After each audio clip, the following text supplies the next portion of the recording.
Bismillahirrahmanirrahim. Assalamualaikum warahmatullahi wabarakatuh. Alhamdulillahirabbil alamin, wassalatu wassalamu ala asrofil anbiya'i wal mursalin wa ala alihi washabihi ajmain, amma ba'du. Pertama-tama marilah kita panjatkan puja dan puji syukur kita atas kehadiran Allah Subhanahu wa taala yang mana Dia telah memberikan kita nikmat kesehatan seperti yang kita rasakan pada saat hari ini. Kami dari kelompok 6 ingin mempresentasikan hasil diskusi kami yang kami beri judul faktor-faktor pertumbuhan bakteri. Saya sendiri sebagai moderator yang bernama Nurhalilah Huta Galung,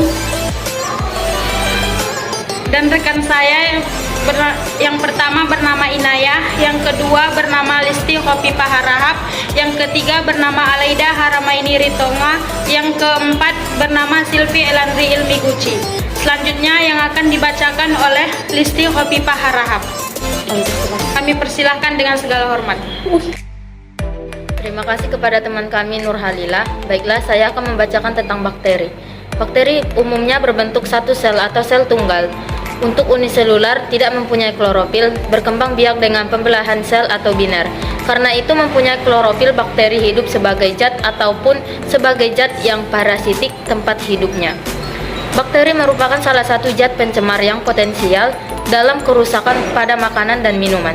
Pada suhu lingkungan yang cocok, satu bakteri akan berkembang lebih dari 500 sel dalam 7 jam dan 9 jam. Setelah berkembang menjadi 2 juta sel. Dalam 12 jam, jumlah menjadi 1 miliar. Kemungkinan menjadi penyebab penyakit sangat besar sekali. Faktor-faktor lingkungan pertumbuhan bakteri. Menurut Kusnadi, setiap mikroorganisme mempunyai respon yang berbeda terhadap faktor lingkungan, yaitu suhu, derajat, keasaman, dan oksigen. Yang pertama, suhu. Tinggi rendahnya suhu mempengaruhi pertumbuhan mikroorganisme. Bakteri dapat tumbuh dalam rentan suhu 50 derajat Celcius sampai 80 derajat Celcius. Yang kedua, derajat keasaman pH. Pengaruh pH terhadap pertumbuhan tak kalah pentingnya dari pengaruh temperatur. Ada pH minimum, pH optimum, dan pH maksimum. Rentan pH bagi pertumbuhan bakteri antara 4 sampai 9 dengan pH optimum 6,5 sampai 7,5. Jamur lebih suka pH asam. Rentan pH pertumbuhan jamur dari 1 sampai 9 dan pH optimumnya 4 sampai 6. Kebutuhan oksigen. Oksigen tidak mutlak diperlukan mikroorganisme karena ada juga kelompok yang tidak memerlukan oksigen. Bahkan oksigen memerlukan racun bagi pertumbuhan. Mikroorganisme terbagi atas 4 kelompok berdasarkan kebutuhan akan organisme, yaitu aerob yang memerlukan oksigen sebagai aseptor elektron dalam proses resepsi.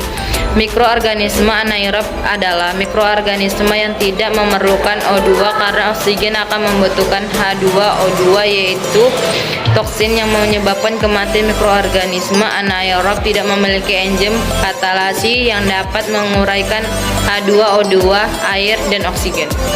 Pendekatan yang diperantarai kekebalan terhadap COVID-19. Penyakit coronavirus COVID-19 disebabkan oleh sindroma pernapasan akut. Periode inkubasi yang panjang dari sebagian besar berupa gejala menular, alasan utama untuk cepat menyebar ke seluruh dunia.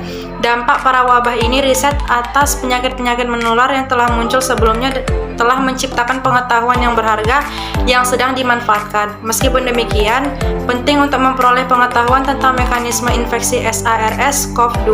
Periode inkubasi yang panjang dari virus ini yang sebagian besar berupa gejala menular. Oleh karena itu, riset atas penyakit-penyakit menular yang telah muncul sebelumnya pengetahuan yang berharga yang sedang dimanfaatkan. Sistem pengiriman berkali nano diharapkan memainkan peran penting dalam kebersihan pendekatan profilaktik dan terapi.